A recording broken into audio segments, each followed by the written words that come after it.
बिस्मिल्लाहिर्रहमानिर्रहीम। अस्सलाम वालेकुम। आज के इस वीडियो में मैं बदनसीबी पर कुछ लाइन लिखने वाली हूँ। पहले मैं अल्फ़ा चेसल कट मार्कर से लिखाई कर रही हूँ। उसके बाद में जो मैं पेन इस्तेमाल करने वाली हूँ वो पिन पेन है।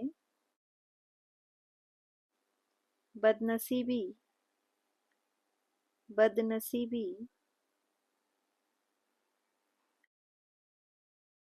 गरीब, गरीब होना नहीं, बदनसीबी गरीब होना नहीं,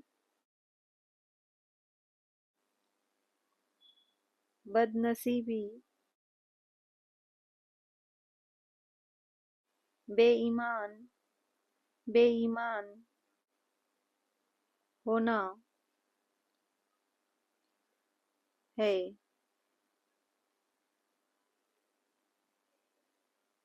रूह का, रूह का इंसानियत, इंसानियत से खाली, खाली होना, होना बदनसीबी, बदनसीबी है। अच्छे, अच्छे नसीब, अच्छे नसीब के, के